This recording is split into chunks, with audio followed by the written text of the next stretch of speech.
En fait, nos enfants, quand ils font pas 1m30, ils peuvent rien faire.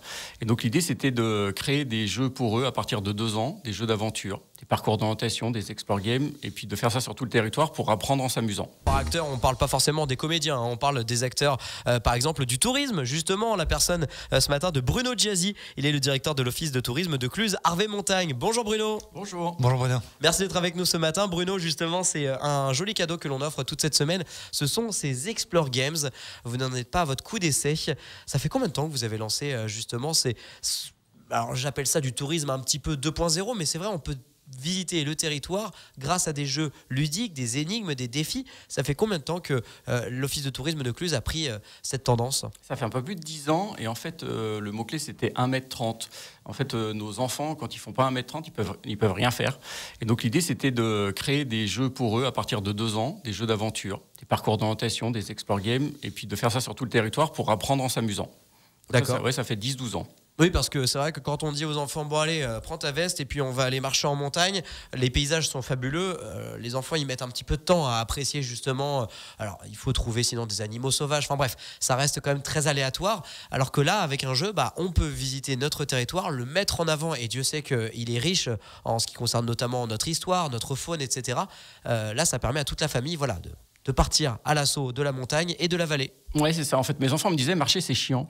Et puis, c'est ce qui a fait qu'on a créé ces jeux en disant, on va les duper un peu, on va les faire marcher sans qu'ils s'en rendent compte. Et donc, effectivement, quand ils jouent à nos jeux, ils peuvent marcher entre 1 km et 4 km et ils s'en rendent pas du tout compte parce qu'il y a le côté ludique, quoi. Donc ça, c'est plutôt super. Donc on va du côté d'un office de tourisme, peu importe lequel, hein, il y en a de nombreux évidemment du côté de Cluse, du côté du Reposoir, du Mont-Saxonnet, de Nancy-sur-Cluse, de Rome, etc. Saint-Sigismond, non, il n'y a pas d'office de tourisme. Non, il n'y a pas de... ici. On attrape une tablette et ensuite on active une appli pour un des différents jeux pour lequel on a réservé. Alors ça dépend parce qu'on a différents types de jeux. Mais en tout cas pour l'Explore Games, effectivement, vous venez récupérer la tablette et puis vous avez des personnages qui sont enregistrés, vous avez des QR codes à scanner et toute une aventure qui se déroule. L'idée aussi, c'était de décoller nos enfants des écrans. Alors c'est un peu le paradoxe, mais l'idée c'était de se dire, il y a des choses à faire sur l'écran, mais il y a aussi des défis physiques, des défis de vitesse, il y a plein de choses à faire, d'observation, donc ils ne sont pas collés non plus à la tablette. Oui, la tablette est un outil, en fait. Exactement, un support. Ouais. Et pas une finalité. Tout à fait. D'où l'intérêt de s'appuyer dessus. Donc, vous avez parlé des Explore Games, on va revenir parce qu'il y a une belle nouveauté, notamment avec Erina, l'épopée de Carthage, donc, qui est un Explore Games. Quelles sont les autres catégories, si on peut dire, pour ceux qui sont dans notre territoire? Parce que souvent, en fait, quand on habite à un endroit, on est les plus mauvais visiteurs de notre endroit de vie. Et exactement. Ça, justement, ça permet de remettre un peu l'église au milieu du village. Alors ça, c'est aussi pour ça que cet office de tourisme a été créé. C'était aussi pour que les habitants se réapproprient les offres du territoire. Donc, ce qui est un peu différent, par exemple, de Flaine et des Carreaux. L'idée, c'était, tu habites ici, tu te dis qu'il n'y a rien à faire, donc tu vas ailleurs. Or, il y a plein de choses à découvrir. Donc, nous, on a mis en place ces jeux d'aventure. Donc, il y a des parcours d'orientation pour les plus petits. Donc, parcours d'orientation, c'est que je cherche une balise que je vais poinçonner, mais en même temps, j'observe le paysage, les animaux, c'est ce qu'on se disait, la montagne, le patrimoine. On a aussi des kits, des livrets où là, on est sans portable, on a tout. Il y a des gens qui veulent que du papier. En format papier, ouais. Voilà, exactement. Il y a le jeu aussi avec le portable où là, ce qu'on appelle du géocaching, c'est-à-dire que vous cherchez des caches qui sont géolocalisés. Et donc, on vous dit, vous êtes à 30 mètres, à 15 mètres, à 10 mètres, etc. Et puis après, on a l'Explore Games qui, lui, est un peu le jeu, le top du top, puisque là, on est effectivement, on a travaillé avec des acteurs, avec des illustrateurs et on est sur nos fameuses tablettes. D'accord, donc ces fameuses Explore Games. Et donc, avec Erina, l'épopée de Carthage, il y a déjà plusieurs Explore Games. Hein. On en rappelle celui du Reposoir, par exemple, les balcons secrets. Oui, alors il y a le premier qui a été créé, c'est celui du Reposoir. Alors à l'époque, j'étais fan de Game of Thrones, donc on s'est dit tiens, on va créer un univers à la Game of Thrones, et donc c'est ce qu'on a fait. Et puis avec un personnage historique qui s'appelle Jean d'Espagne, qui est le moine qui a créé le Carmel. Et ce Jean, il est devenu un peu John. C'était le Jon Snow, c'était notre Jon Snow à nous. Et ça plaisait plutôt bien aux personnes. D'ailleurs, les premiers joueurs ont été des personnes costumées qui sont venues costumées en Game of Thrones pour faire le jeu. Donc, qui avait plutôt une trentaine d'années. Donc, on voit que nos jeux d'aventure, ils ne s'adressent pas que aux enfants. On a aussi des enterrements de vie de jeunes filles, des enterrements de vie de garçons. Et puis, on a des enfants de 2-3 ans qui viennent jouer. Hein. Donc ça, c'est la première création. Et donc, est-ce que vous pouvez nous parler un petit peu en détail de Erina et l'épopée de Carthage? Je crois qu'on est en train, un peu à la manière d'un Astérix, de lutter contre l'envahisseur romain, c'est ça? Ouais, donc l'idée c'était de se dire qu'il y avait Hannibal et ses éléphants qui sont, l'histoire nous dit en tout cas, qui sont partis d'Afrique et ils ont remonté la France et puis qui sont passés normalement en Savoie. Donc on a un peu joué avec l'histoire en disant ouais, c'est pas vraiment en Savoie, ils sont passés jusqu'à Thiers. Et puis l'idée justement c'est de se dire que les Sauterons qui sont les ancêtres des Thylons, eux ont essayé de résister à Hannibal et ses éléphants. Et puis il y a toute une aventure qui se passe avant que Hannibal ne passe le col pour aller se battre contre j'allais dire les Italiens, contre les Romains en tout cas. D'accord, et donc ça se déroule uniquement sur la commune de Thiers ou c'est transversal sur plusieurs communes? Non, en tout cas, cet Explore Games là, il est uniquement sur la commune de Thiers. D'accord, donc tout est... Il y a un jeu par commune, j'ai oublié de le dire, c'est important. Il y a un jeu par commune et d'ailleurs, vous faites bien parce que nous aussi on a oublié de rappeler une chose, c'est que dessus il y a sur votre site internet, donc quand vous allez vous connecter sur cluse-montagne-tourisme.com, vous avez une carte extrêmement bien faite, très interactive. Vous voyez donc toutes les communes que balaye évidemment votre office de tourisme, donc à savoir Thiers, Marnas, Sionzier, Mont-Saxonnet, bien sûr Nancy-sur-Cluse, le Reposoir, Rome, Saint-Sigismond, Agy, et donc en fait vous voyez justement ces petits points de localisation où vous pouvez donc découvrir les jeux qui sont mis en place pour mettre en avant ce territoire. C'est très très bien fait et là vous avez ensuite le détail de tous les différents jeux, que ce soit du géocaching ou encore de l'Explore Games.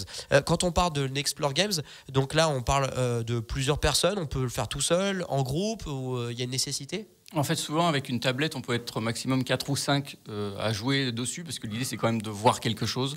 Donc souvent, les gens viennent en famille et quand ils sont un peu plus de 4, ils prennent 2 tablettes. Bruno, comment ça se passe? On parle d'histoire, on parle de vraiment de vous avez réussi à planter un décor à chaque fois. Comment vous avez fait pour justement inventer plus ou moins toutes ces histoires? Comment ça s'est passé? C'est les idées qui vous sont venues? C'est fait avec des historiens? C'est fait avec des séries? Comment ça s'est passé tout ça? En fait, j'ai un peu de ce milieu-là et du coup, j'ai formé l'équipe. Et effectivement, on passe notre vie à regarder des séries, à lire des bouquins, et un peu de l'heroic fantasy. Et donc, l'idée, c'est de se dire, OK, il y a une histoire qui se passe sur le territoire, il y a du patrimoine, comment est-ce qu'on peut la ludifier, donc la rendre ludique, donc c'est-à-dire on a envie que les gens jouent avec cette histoire-là. Et donc ça se passe comme ça, on se dit en ce moment je suis à fond sur cette série-là. Là en ce moment je rêve de faire un jeu sur la mafia parce que je suis des séries là-dessus. Alors on verra si ça se crée, mais en tout cas ça se passe comme ça, c'est assez simple quoi. Ok. Ouais, vous affranchissez véritablement du carcan de l'histoire, vous adaptez les histoires et vous pouvez en tout cas créer. Voilà, vous avez créé des visuels. À chaque fois il y a des applis ou en tout cas il y a des vidéos YouTube, il y a des voix off.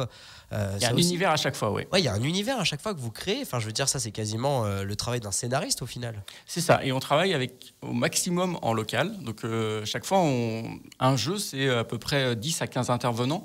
Donc, on a des sculpteurs, on a des ferronniers, on a des gens qui viennent travailler le végétal, on a des illustrateurs aussi. Et là, par exemple, la carte dont vous parliez, qui est interactive sur notre site internet, c'est une illustratrice de Mont-Saxonnet. Et donc, on s'est dit qu'on allait travailler un maximum avec les gens en local. Et puis, la plupart de ces personnes deviennent des amis parce qu'on vit des expériences fortes en créant ces jeux-là. C'est à peu près un an et demi de préparation quand même, un jeu. C'est pas rien, quoi. Et vous avez des retours de la part, on se doute, des visiteurs qui doivent... Les gens trouvent ça tout pourri, mais bon, c'est pas grave. Je suis d'ailleurs là pour en parler. Non, voilà, c'est ça. Non, mais les gens trouvent ça bien, et heureusement, et c'est ce qui nous encourage à en créer de nouveaux et à continuer la promotion de ces jeux. Chaque fois, on a des retours, et puis, ce que j'ai oublié de préciser, qui est hyper important, quand on crée un jeu, on le crée avec les écoles du village, c'est-à-dire qu'il est co-créé avec les enfants. Souvent, ils choisissent aussi certains personnages, et puis c'est testé par les écoles du village. Vous en faites au final un projet pédagogique. Exactement. Et donc, c'est testé et approuvé par les enfants de nos territoires. Donc, on sait que normalement, ça devrait fonctionner avec les autres enfants et adolescents. Si avec ça, on ne peut pas prôner le made in local, je ne sais pas ce qu'il nous faut de plus. Bruno Giasi, est-ce que vous voyez du coup une augmentation de la fréquentation dans vos offices de tourisme? Est-ce que vous voyez de plus en plus de monde demander ce genre de jeu? Parce que si vous continuez à en créer, c'est que vous êtes dans la bonne direction. Alors, la fréquentation physique dans les offices de tourisme, elle stagne, mais ça, c'est pour la plupart des offices de tourisme. Par contre, la consommation de ces jeux, on en a de plus en plus, et notamment pendant le confinement, où on a plein de gens qui ont découvert la montagne et avant, ils n'y allaient pas du tout, un nouveau type de population. Et on a réussi à les fidéliser. Effectivement, on a de plus en plus de monde qui vient sur ces sentiers pédagogiques. Eh ben ça marche. Bruno Jazzy est notre invité jusqu'à 9h30. On revient. On parle de votre territoire, de notre territoire. On parle de la vallée de l'Arve et de son office de tourisme, entre autres, bien sûr, Cluses, Arve et Montagne, qui concerne pas moins de quelques communes, Agis, Saint-Sigis, Montier, bien sûr, Cluses, Sionzier, Marnat, Mont-Saxonnet, Nancy-sur-Cluse, le Reposoir, etc., etc. Mais c'est vrai qu'on peut se poser la question, Bruno Jazzy, parce qu'on en parle de ce tourisme 2.0, se réapproprier son territoire. Là est tout l'enjeu, parce que sinon, les gens partent vers les stations de ski, là où on se dit un office de tourisme met en place des animations, ce genre de choses. Et pourtant, vous mettez énormément d'animation, d'énergie avec vos équipes pour montrer aux gens qu'un office de tourisme, ça comprend plein de petites communes, là par exemple chez nous, et que sans ça, en fait, ces communes, elles n'auraient pas grand-chose à proposer à nos vacanciers qui viendraient dans notre territoire. Alors c'est ce qui nous différencie de Flaine et des Carreaux, c'est-à-dire que nous aussi on fait de l'animation, d'événementiel, etc. Mais par contre, l'idée c'était de créer de l'offre supplémentaire. Et si je pense au village, alors il y a quand même pas mal d'offres, il y a aussi notamment la randonnée. Mais l'idée c'était d'apporter de l'offre complémentaire avec ces jeux pour aussi apporter du monde dans les villages, dans les commerces, dans les restaurants, dans les bars. Et du coup, on a vu depuis 10 ans que cette fréquentation a augmenté, ce qui fait du bien à tout le monde. Ouais, on se doute et c'est pour ça justement bien qu'il y a des offices de tourisme qui sont centralisés donc du côté de Cluses, mais on en retrouve avec des horaires d'ouverture un petit peu différenciés. Bruno Jazzy avec ses Explore Games, pardon, on peut donc retrouver de belles choses, des belles histoires. On l'a dit, en plus c'est made in local, c'est testé par les enfants. Vous appuyez sur des savoir-faire locaux. Faut juste préciser, parce que j'ai regardé à l'instant sur le site internet, faut juste préciser qu'il y a une petite caution qui est à laisser pour avoir une tablette si jamais on va sur un Explore Games. Ouais. Une petite caution, et attention parce que c'est une empreinte de carte ou c'est du cash, mais les chèques ne sont pas acceptés, c'est ça? Oui, c'est ça. Donc ça se fait souvent par carte. Il n'y a rien de retiré. Et quand vous ramenez la tablette, que vous ne l'avez pas cassée, on vous rend la caution. Pour l'instant, ça fait le secret du reposoir. Il doit exister depuis 5 ou 6 ans. Personne n'a jamais cassé une seule tablette. Donc jusqu'ici, tout va bien.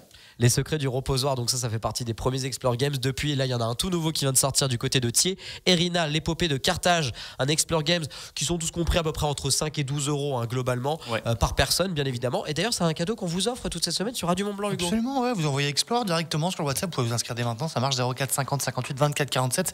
On joue ensemble à un jeu qui est plutôt simple en plus. Il faut des mauvaises réponses. Oui, enfin c'est le jeu le plus simple du monde, mais c'est tellement simple que des fois on a envie de répondre juste. On l'a entendu tout à l'heure, Edith elle a dit c'est la première fois qu'il y a un jeu où j'ai toutes les réponses et pourtant je devais mal répondre. Ouais. C'est dommage. Effectivement. On peut peut-être jouer avec notre invité ce matin rapidement. On lui pose quelques questions, juste voir si Bruno Jazzy aurait pu gagner son propre jeu. En plus il a dit que c'était un grand joueur, c'était un grand exactement. Enfant. On va voir ça avec lui. Que des mauvaises réponses. David Douillet est connu pour quel sport? La danse. Quelle est la capitale de l'Allemagne? Paris. Citez un plat des deux Savoies. Ça, c'est dur. Les frites. Les frites, absolument. Quelle est la tradition à Noël?